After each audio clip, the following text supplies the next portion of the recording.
नमस्कार, स्वागत है आपका न्यूज़ 18 के डिजिटल प्लेटफ़ॉर्म पर और आज हम बात करेंगे गोल्ड के ऊपर क्योंकि देखिए त्योहारी सीज़न जो है वो अब खत्म होने को आ रहा है, लेकिन गोल्ड के प्राइसेज़ वो कभी ऊपर जाते हैं, कभी नीचे जाते हैं। दर्शकों के मन में बहुत सारे सवाल हैं कि इन्वेस्ट करें, ना करें। तो तमाम सारी चीज़ों पर आज हमारे साथ नितिन केडिया जी जुड़ गए हैं, जो कि गोल्ड निवेश में काफ़ी ज़्यादा जानकारी रखते हैं, उनको सारा कुछ पता होता है। उनसे विस्तार से जानने की कोशिश करेंगे कि गोल्ड में निवेश करना है, नहीं करना है, दाम कितने और गिरेंगे, क्या फिर से दाम बढ़ सकते हैं? तो सबसे पहले नितिन जी बहुत-बहुत स्वागत है आपका। धन्यवाद वैभव जी। सबसे पहला सवाल मेरा यही है कि और कितने दाम अभी गोल्ड के गिर सकते हैं आपके हिसाब से? देखिए मुझे लगता है अगर लास्ट वीक देखें तो $4000 के आसपास हमने देखा कि गोल्ड में एक सपोर्ट आया है। और ये $4000 के आसपास जिस तरह से सपोर्ट लिया और हमने 4130 और 35 के बीच में इसको एवरेज होते हुए देखा और 4100 के ऊपर की हमने जो क्लोजिंग देखी है उसको देखते हुए मुझे लगता है कि जो बॉटम है 4000 के आसपास वो बन चुका है। लेकिन अब अभी अभी जिस तरीके से न्यूज आई है कि ट्रम्प और चाइना जो है वो बहुत पॉजिटिव ट्रेड टॉक की तरफ जा रहे हैं, तो मुझे लगता है मैक्सिमम साइड में जो डाउनफॉल है वो 3800 के आसपास का बेस बनना चाहिए। क्योंकि जो बाकी सारे फैक्टर्स हैं, चाहे वो सेंट्रल बैंक बाइंग हो या रशिया यूक्रेन का जियो पॉलिटिकल टेंशन हो या फिर मान लीजिए सप्लाई क्रंच हो सिल्वर में, तो ये सारी चीजें अभी भी कंटिन्यू है। ये सारे फ्रंट्स में अभी तक कोई डेवलपमेंट नहीं हुआ है। वैभव जी। मतलब कुल मिलाकर आपका ये मानना है कि अभी कहीं न कहीं थोड़े से दाम और हमें गिरते हुए नज़र आएँगे। स्लाइड सा हम फॉल देख सकते हैं जिस तरह से अभी जस्ट जो हमारे अमेरिकी पलटूराम है उनकी तरफ से जिस तरीके से स्टेटमेंट आए हैं उसको देखते हुए हम ये कह सकते हैं कि स्लाइड सा डाउनफॉल आ सकता है। बट ओवरऑल जो व्यू है, चाहे वो मैं नवंबर मंथ की बात करूं या दिसंबर मंथ की बात करूं, उसको देखते हुए मुझे लगता है कि भाव जो है वो अभी भी पॉजिटिव ट्रेजेक्टरी में रहेंगे। और अगर 2026 की बात करें तो हम 1,50,000 1,60,000 तक के भाव सोने में बनते हुए देखेंगे। तो मतलब अभी अगर कोई निवेश करना चाह रहा है, तो उन दर्शकों के लिए आपकी क्या सलाह रहेगी? क्योंकि जिन्होंने धनतेरस तक हमने देखा था कि अगर इंडियन रुपीस की बात करें, तो 24 कैरेट गोल्ड जो था, वो 1,32 ऑलमोस्ट 1,33,000 तक गया था और 22 कैरेट जो था, वो 1,21,000 तक गया था और दोनों अभी कम से कम 6-6, 7-7 हज़ार नीचे आ गए हैं। तो अब जो लोग हैं, जो निवेशक हैं, वो सोच रहे हैं कि निवेश करें या ना करें। तो अभी सही समय है निवेश करने का या थोड़ा-सा और रुकना चाहिए? देखिए डी डॉलराइजेशन जिस हिसाब से चल रहा है उसको देखते हुए मुझे लगता है कि ये जो समय है ये सोने में निवेश करने का सही समय है। बॉटम आज तक मार्केट में कोई पकड़ नहीं पाया। करोड़ों इन्वेस्टर्स में से कोई एक इन्वेस्टर होता है जो बॉटम पकड़ पाता है। लेकिन आने वाले 3 महीने या 4 महीने की हम पिक्चर देखें तो मुझे लगता है फिर हम उस समय भी एक फियर ऑफ मिसिंग आउट कर रहे होंगे कि काश हमने उस समय बाय कर लिया होता तो बहुत अच्छा होता। तो मुझे लगता है कि ये वो समय है जहां पे निवेशकों को कम से कम 50% तो जो है वो गोल्ड बाय कर लेना चाहिए। और जो उनका ओवरऑल पोर्टफोलियो है उसको भी उन्हें उन्हें 10% 15% के आसपास गोल्ड में एक्यूमुलेट कर लेना चाहिए। तो आप किसमें सलाह देंगे? ज़्यादा निवेश किसमें करें? डिजिटल गोल्ड में करें क्योंकि अभी तो 2 तरीके आ गए हैं, डिजिटल गोल्ड में भी लोग निवेश करते हैं, स्टॉक भी खरीदते हैं या फिर लोग जो है दुकानों से भी खरीदते हैं। तो किस तरीके की गोल्ड में निवेश करना ज़्यादा बेहतर इस वक़्त? देखिए डिजिटल गोल्ड जो है वो एक अनरेगुलेटेड एरिया है। और ये एक पुराने जमाने की चिटफंड स्कीम टाइप का हम ये कह सकते हैं कि एक सिस्टम है जिसमें लोगों को जो है वो ल्योर किया जा रहा है गोल्ड की तेजी का फायदा उठा के। रेगुलेटेड स्पेस में आप इन्वेस्ट करें, चाहे आप ईटीएफ के माध्यम से इन्वेस्ट करें, चाहे आप फिजिकल गोल्ड के माध्यम से इन्वेस्ट करें या आप गोल्ड बीस के माध्यम से इन्वेस्ट करें। और जो सबसे बेस्ट होता है, बेस्ट वही चीज होती है निवेश की जो आपकी आंखों के सामने हो। तो मुझे लगता है कि यदि आप दुकान से फिजिकल गोल्ड लेके परचेस करते हैं तो दैट इज बेस्ट। उससे बेस्ट कुछ भी नहीं है। हाँ, ये जरूर है कि 3% जीएसटी का आपको उस केस में लॉस होता है। लेकिन नितिन जी क्योंकि मिडल ईस्ट में काफ़ी सारी टेंशन चल रही है और उसी की वजह से जो है उछाल और गिरावट गोल्ड के प्राइसेस में आ रही है। अब आगे क्या होगा, कैसी परिस्थितियाँ बनेंगी वो तो वक़्त ही बताएगा। लेकिन अभी आपने थोड़ी देर पहले ज़िक्र करा कि 1,50,000 1,60,000 तक भी जा सकता है। तो आपको लगता है कि 2026 तक 1,60,000 तक भी जा सकता है? क्योंकि अब 26 आने में देखिए ज़्यादा समय नहीं। वैभव जी, देखिए 1,000 टन गोल्ड की जो बाइंग है वो सेंट्रल बैंक्स करने जा रही हैं। सेंट्रल बैंक्स क्यों गोल्ड की बाइंग कर रही हैं? क्योंकि 2 साल पहले जब रशिया और यूक्रेन में वॉर हुआ था तो रशिया के स्विफ्ट पेमेंट्स के ऊपर जो है वो यूएस ने रोक लगा दी थी। तो उसके पहले किसी भी देश को अपना फॉरेक्स रिजर्व जो रखना होता था तो वो सेफ हेवन के लिए उसका मैक्सिमम हिस्सा डॉलर में रखते थे। लेकिन जिस तरीके से ये प्रॉब्लम के टाइम पे रशिया का स्विफ्ट पेमेंट रोका गया तो सभी देशों के जो ट्रेजरीज थी उनके अंदर एक चिंता आ गई कि अगर कल को हमें भी कोई संकट आता है तो क्या जो हमारा डॉलर रिजर्व है, जो हमारे पास यूएस के बॉन्ड्स है, क्या हमें उसका पेमेंट मिलेगा। तो जब उनको लगा कि उनके साथ भी ऐसा हो सकता है, तो तमाम देशों ने जो यूएस ट्रेजरी है उसको धीरे धीरे डंप करना शुरू किया। अब देखिए, आप यूएस ट्रेजरी बेचो या कुछ भी बेचो, आपके हाथ में आता है डॉलर। जो रिस्क यूएस ट्रेजरी के साथ है वही रिस्क डॉलर के साथ है, क्योंकि उसकी भी वैल्यू धीरे धीरे कम होती जाएगी। तो अब बाकी एसेट क्लासेस की बात करें तो इक्विटीज को आप फॉरेक्स रिजर्व में एक लेवल से ज्यादा रख नहीं सकते, 1% या 2%। बाकी किसी करेंसी के ऊपर कोई ट्रस्ट बचा नहीं, या हम इसको ये कह सकते हैं फिएट करेंसीज। तो अब ऐसे समय में जब सब कुछ फेल होने जैसा दिखे या किसी भी चीज पे ट्रस्ट नहीं हो, तो आपके पास एक ही चीज आती है, वो है गोल्ड। तो इसलिए जो सेंट्रल बैंक है उन्होंने इस साल गोल्ड में बाइंग करी, लास्ट ईयर बाइंग करी, और नेक्स्ट ईयर का जो वर्ल्ड गोल्ड काउंसिल ने आंकड़ा दिया है वो 1,000 टन का दिया है। अब आप अगर इसको सिंपल शब्दों में समझना चाहें तो प्रधानमंत्री जी ने जिस समय नोटबंदी की घोषणा करी थी, उस घोषणा के तुरंत बाद, मतलब विद इन 10-15 मिनट्स, भारतीय बाजारों में देखा गया था जो सोने की कीमत थी वो 29-30 हजार रुपए से बढ़ के 50,000 55,000 विद इन मिनट्स हो गई थी। क्यों हो गई थी? क्योंकि करेंसी जो हमारी चलन में थी वो करेंसी बंद हो गई थी। अब जब करेंसी बंद हो गई तो लोगों के दिमाग में क्या है कि सोना ही एक ऐसी चीज है जो बचा सकता है, तो हर कोई सोना लेने भागा। सिमिलरली अभी डी डॉलराइजेशन का समय है। जो अगर मेरे पास डॉलर पड़े हुए हैं, मुझे पता है कि ये प्रॉब्लम के टाइम पे ये डॉलर मेरा सहारा नहीं बनेंगे, तो मुझे वो डॉलर निकालने हैं और वो डॉलर निकाल के मुझे किसी और एसेट क्लास में डालने हैं। तो जब मैं किसी और एसेट क्लास की बात करता हूँ तो गोल्ड से ज्यादा सुरक्षित किसी को भी पूरे विश्व में नहीं लग रहा है आज की डेट में। तो मतलब ये जो सेंट्रल बैंक इतना सारा गोल्ड जब बाय करने जा रहे हैं उसकी वजह से कहीं ना कहीं आपको लग रहा है कि ये अभी और शूट अप करेगा। तो जो लोग अभी निराश हो रहे हैं धनतेरस पर खरीदने के बाद, उनको लग रहा है कि 1,50 की बात चल रही थी, आपके हिसाब से ये जाएगा 1,60 तक?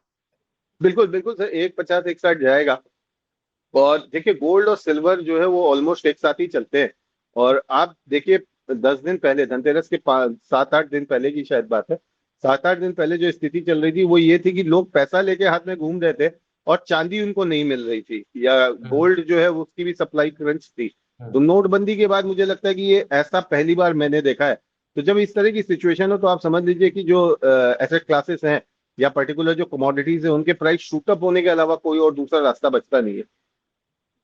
नहीं, लेकिन क्योंकि जैसे मिडिल ईस्ट की जो आप बात कर रहे हैं, रशिया यूक्रेन की बात हुई, ट्रम्प की बात हुई, चाइना की बात हुई, अगर जो पॉजिटिव ट्रेड की बात हो रही है, अगर इन लोगों के बीच में समझौते थोड़े ठीक बैठ जाते हैं, एक दूसरे की बात मान लेते हैं, तो फिर ऐसा भी तो हो सकता है कि गोल्ड का प्राइस गिर जाए थोड़ा सा। देखिए, शॉर्ट टर्म में करेक्शंस आते रहेंगे, इसमें कोई मतलब मना ही नहीं है। 5-7% के करेक्शंस आने आते रहेंगे। अब वैभव जी, समस्या क्या हो गई है कि आज हम $4,200 $4,300 के आसपास खड़े हुए हैं। या अगर हम्म। हम बात करें तो 1,20,000 के आसपास भारतीय बाजारों में 1,25 के आसपास सोना तय ट्रेड हो हम्म। रहा है। अब जब 5% करेक्शन की बात होती है तो प्राइसेस जो है वो सीधे 6,000 7,000 हो जाते हैं।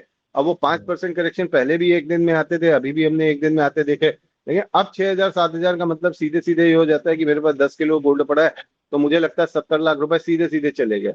तो अब हम्म। जो करेक्शन की डिग्री अमाउंट टर्म्स में होगी वो थोड़ी सी ज्यादा होगी। करेक्शन आते रहेंगे। देखिए, कोई भी चीज का जो मूवमेंट है वो कभी भी लीनियर नहीं रहता, और अगर लीनियर रहता है तो उससे रिस्की कुछ भी नहीं है किसी भी एसेट क्लास में। तो इस स्थिति में गोल्ड बढ़ता रहेगा। थोड़े बहुत करेक्शंस जब इस तरह की खबरें आएंगी कि टैरिफ के ऊपर कंट्रोल हो रहा है, या मान लीजिए ट्रंप जो है वो नोबेल प्राइज की तरफ एक कदम उन्होंने और बढ़ा दिया अगले नोबेल प्राइज के लिए, रशिया यूक्रेन में शांति करा के या मिडल हम्म। ईस्ट में शांति करा के, तो हम ये देख सकते हैं कि गोल्ड में थोड़े बहुत करेक्शंस आए। लेकिन वैभव जी, बड़ा मुश्किल है कि अमेरिका जो है वो शांति करवाए, क्योंकि हम्म। आज तक जितने भी विश्व में युद्ध हुए हैं पिछले 50-60 सालों में, उसमें कहीं ना कहीं उसके पीछे जो बीज बोया गया है वो अमेरिका द्वारा ही बोया गया है। हम्म। तो बहुत मुश्किल है ऐसा कि अमेरिका जो है वो शांति कराए। और 8,500 टन का गोल्ड जो है वो यूएस लेके बैठा है, उसको भी ऊपर के भाव पे उस गोल्ड को रीवैल्यू करना है, ताकि जो उसका डेट वर्सेस एसेट रेशियो है वो भी थोड़ा बेटर हो जाए। नहीं, चलिए ठीक है, आपने क्योंकि बात की कि अब अमेरिका तो हर बार जो है शांति उस तरीके से कराता नहीं है। अब देखिए नितिन जी, एक जो बड़ा तबका है हमारे देश में, भारत देश में, वो है मिडिल क्लास। और वही लोग ज्यादा गोल्ड में परचेज करते हैं। जो अपर क्लास के लोग होते हैं वो और अन्य चीजों में ज्यादा निवेश करते हैं, लेकिन जो मिडिल क्लास व्यक्ति होता है वो वहां पे एक मानसिकता होती है कि सोना खरीद के रख लो, शादी ब्याह में काम आएगा, आगे कुछ समस्या आई तो उसमें काम आएगा।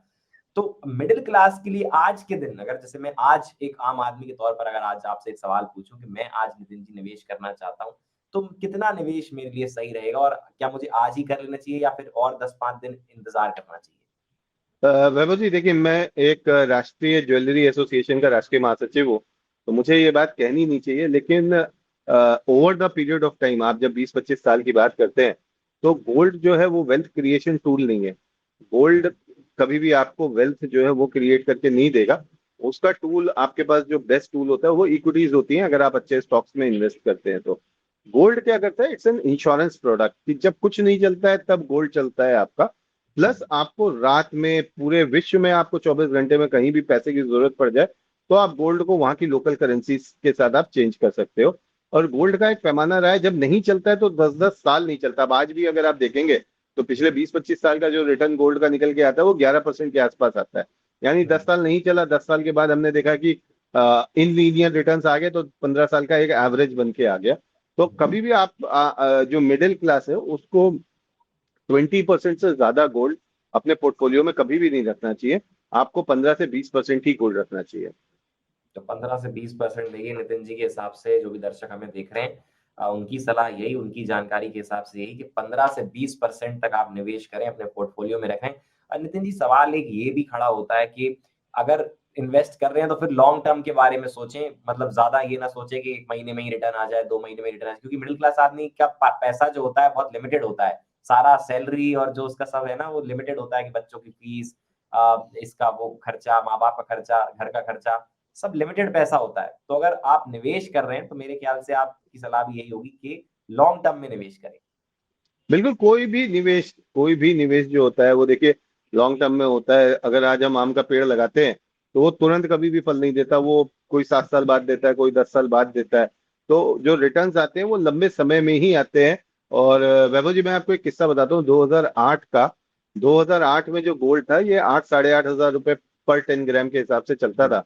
और उस समय मैं लोगों से ये कहता था कि आप 2,000-5,000 रुपए का गोल्ड हर महीने खरीदना शुरू कर दो, और 20 साल बाद ये आपकी रिटायरमेंट प्लानिंग में काम आएगा। अगर गोल्ड नीचे आ गया तो आपके पास ग्राम बढ़ जाएंगे, तो अगले 20-25 साल की अगर मैं बात करूं, आप 1 ग्राम गोल्ड भी हर महीने ले रहे हो, तो 25 साल बाद आपके पास लगभग 300 ग्राम गोल्ड होगा। अगर 1 लाख रुपए का गोल्ड हो गया पर 10 ग्राम, तो आपके पास 3 करोड़, मतलब इतना पैसा आपके पास हो जाएगा। तो उस समय लगता था कि 1 लाख रुपए 10 ग्राम बहुत बड़ी बात होगी, लेकिन आज ये हमारे सामने हकीकत है। तो वैसे ही जब हम नेक्स्ट ईयर के लिए 1,60,000 बात कर रहे हैं, या चांदी के लिए हम 2.5 लाख की बात कर रहे हैं, आज हमें ज्यादा लग सकता है। पर जिस तरह के हालात अभी वर्ल्ड में चल रहे हैं, पूरे विश्व में जिस तरह का एक अंट्रस्ट बना हुआ है ट्रम्प की पॉलिसीज को लेके, और जिस तरह से निवेश के नए आयाम नहीं समझ में आ रहे हैं, तो इस समय जो लोग गोल्ड में इन्वेस्ट कर रहे हैं वो रिटर्न्स के लिए वैभव जी इन्वेस्ट नहीं कर रहे हैं। जो सेंट्रल बैंक्स गोल्ड में पैसा डाल रही हैं वो इसलिए नहीं डाल रही हैं कि उनको गोल्ड से रिटर्न चाहिए। वो इसलिए डाल रही है कि कुछ समय के लिए, जब तक ये अनिश्चितता बनी रहेगी, अनसर्टेनिटी बनी रहेगी, उतने समय के लिए जो उनका पैसा है वो सुरक्षित रहे। तो गोल्ड अगर आप ले रहे हैं अपने पोर्टफोलियो में, लॉन्ग टर्म के लिए लें। मेरे तो अपने दोस्तों से हमेशा सलाह रहती है कि रिटायरमेंट प्लानिंग के हिसाब से लें। रिटायरमेंट प्लानिंग के लिए अगर कोई टूल बेस्ट है, जिनकी उम्र आज 25 साल है, 30 साल है, उनके लिए गोल्ड से बेस्ट कुछ नहीं हो सकता। जी। तो थोड़ा सा आप उस चांदी पर आ जाते हैं। सिल्वर में भी लोगों का बहुत इंटरेस्ट है, क्योंकि उसके प्राइस भी बहुत शूट अप करें। सिल्वर को लेकर आपको, आपका क्या रुख है कि कितनी और अभी, क्योंकि वहां भी प्राइसेस गिर रहे हैं, तो वहां भी और प्राइस गिरेगा? देखिए, सिल्वर अभी 1,50,000 के आसपास ट्रेड कर रही है भारतीय डेरिवेटिव मार्केट में, और अगर अंतर्राष्ट्रीय बाजारों की बात करें तो लगभग 48.4 सेंट के आसपास है। नीचे में 45 सेंट के आसपास का सपोर्ट बहुत स्ट्रांग बना हुआ है। यानी भारतीय बाजारों में 1,35,000, 1,36,000। सिल्वर का जो बीटा होता है या जो मूवमेंट होता है वो गोल्ड से स्ट्रांग होता है। और सिल्वर में जिस तरह से सप्लाई क्रंच बना हुआ है अभी भी, जो बाहर की बैंकें, चाहे वो जेपी मॉर्गन हो या यूबीएस हो, वो सिल्वर की सप्लाई नहीं कर पा रही है वैभव जी। तो हमारा ये मानना है कि 31 दिसंबर तक हम भारतीय डेरिवेटिव मार्केट्स में हम सिल्वर को 2 लाख रुपए तक आते हुए देख लेंगे। और नेक्स्ट ईयर में जो है वो हम 2.5 लाख, 3.25 लाख रुपए के आसपास चांदी को आते हुए देखेंगे, क्योंकि चांदी जो है वो लंबे समय तक अंडर वैल्यूड रही। 1980 में अगर हम बात करें तो गोल्ड जो था वो $800 था, आज $4,000 हो गया है। उस समय सिल्वर का हाई लगा था $51, $50 के आसपास। आज भी सिल्वर जो 45 साल बाद है वो $50 के आसपास ही ट्रेड कर रही है। लेकिन अभी हमने 45 साल के भाव में ब्रेकआउट आते हुए देखा है। तो हमारा ये मानना है कि ये जो ब्रेकआउट आया है ये इसको सडनली 2 लाख और 2.5 लाख के लेवल पे कब पहुंचा देगा ये हमें पता भी नहीं चलेगा। इसीलिए हमने लोगों से आग्रह किया हुआ है कि आप हर महीने 10 ग्राम का ही आप भले सिल्वर का कॉइन खरीदे, लेकिन आपका जो सिल्वर का इन्वेस्टमेंट है उसको कंटिन्यू रखें। मतलब मिडिल क्लास को आप सलाह दे रहे हैं कि 10 ग्राम का या 5 ग्राम का अपनी अपने पॉकेट जितना आपका अलाउ करे, थोड़ा सा इन्वेस्टमेंट आप सिल्वर में करते रहें, क्योंकि सिल्वर अंडर वैल्यू जो आपने शब्द कहा बहुत सही बात की, क्योंकि मिडिल क्लास फैमिलीज में भी और जो अपर क्लास फैमिलीज में ज्यादा बात सिल्वर की होती नहीं है। बाजार में ज्यादा बात हमेशा गोल्ड की हुई कि गोल्ड के दाम बढ़ रहे हैं, गोल्ड के दाम घट रहे हैं, लेकिन सिल्वर के बारे में पहली बार इस साल मुझे लगता है, या फिर कहें कि इस दशक में पहली बार मैं देख रहा हूँ कि चांदी की बहुत बात हो रही है कि चांदी का दाम बढ़ रहे हैं, घट रहे हैं। और आपके हिसाब से आप कह रहे हैं कि ये 1.5 लाख से अभी 2 लाख तक भी जा सकता है और अगले साल 2.5 लाख तक भी जा सकता है। 31 दिसंबर तक वैभव जी 2 लाख हो जाएगी और नेक्स्ट ईयर 2.5 से 3.25 लाख हो जाएगी। जी देखिए, तो दर्शकों को बिल्कुल विस्तार से हमने सब कुछ बताने की कोशिश की है चांदी के दाम। तो अगर निवेश करना है तो 10 ग्राम 1 ग्राम हम कर सकते हैं। और इसमें भी मैं आपसे एक और सवाल पूछना चाहता हूँ कि ये यहाँ भी वही आ जाता है कि डिजिटली, या फिर यहाँ भी रॉ खरीदने फिजिकल फॉर्म में जाना जाना चाहिए? देखिए सिल्वर के ईटीएफ अवेलेबल है। तो अगर आपको ईटीएफ और एमसीएक्स के प्राइस देखने चाहिए, एमसीएक्स में भी 1 किलो का कॉन्ट्रैक्ट भी अवेलेबल है। तो अगर मान लीजिए एमसीएक्स के प्राइस में और ईटीएफ के प्राइस में ज्यादा बड़ा डिफरेंस आ रहा है, क्योंकि अभी मार्केट में प्रीमियम्स काफी आ गए हैं सप्लाई क्रंच होने की वजह से, तो देखिए आप वेट कर लीजिए, आप एमसीएक्स में बाय कर लीजिए और जब प्राइस बराबर हो जाए तो आप ईटीएफ में शिफ्ट कर दीजिए। लेकिन अगर प्राइस एमसीएक्स और सिल्वर ईटीएफ में ज्यादा फर्क नहीं है तो ईटीएफ में करके चल सकते हैं। और बेस्ट ये है कि आप अगर दुकानदार से सिल्वर कॉइन ले रहे हैं 10 ग्राम का, 20 ग्राम का, 100 ग्राम का, तो उससे अच्छा कुछ भी नहीं है। और जो कॉइन ले रहे हैं आप वो कोशिश करें कि अच्छे ब्रांड का ले, क्योंकि सिल्वर में हॉलमार्किंग नहीं है। नहीं, बिल्कुल अच्छे ब्रांड का तो लेना बहुत जरूरी है। अब मिडिल ईस्ट की बहुत ज्यादा बात हो रही थी, ट्रम्प की बात हो रही थी, क्या इन सब चीजों का सिल्वर पर भी असर पड़ सकता है? बिल्कुल, देखिए जियो पॉलिटिकल टेंशन का सिल्वर के ऊपर बहुत फर्क पड़ता है। और सिल्वर के ऊपर दूसरी जिस चीज का फर्क पड़ता है वो होती है महंगाई।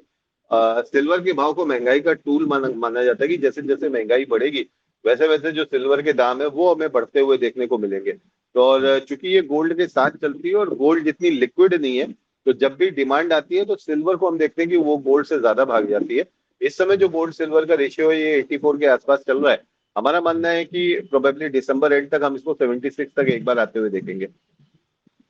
जी ठीक है नितिन जी, तो दर्शकों देखिए, जितने भी लोग गोल्ड में निवेश करने के बारे में सोच रहे हैं, या गोल्ड का प्राइस घटेगा बढ़ेगा क्या होगा, विस्तार से नितिन जी हमारे साथ बने हुए थे। नितिन जी ने सारी चीजें आपको बताई हैं। कितना निवेश आप महीने में कर सकते हैं ये भी एक अनुमानित उन्होंने बताया है, जितना आपका पॉकेट अलाउ करे उतना निवेश करिए। लेकिन निवेश नितिन जी के हिसाब से जरूर करिए, क्योंकि आने वाले समय में ये और बढ़ेगा। तो अगर धनतेरस पर आपने खरीदा है और पैसा आपका थोड़ा सा भी कम दिखा रहा है तो घबराने की बात नहीं है, ये और बढ़ने वाला है, जो कि अनुमान लगाए जा रहे हैं। जी बहुत बहुत शुक्रिया आपका हमारे साथ जुड़ने के लिए और तमाम थैंक यू सर। जानकारी साझा करने के लिए। नमस्कार।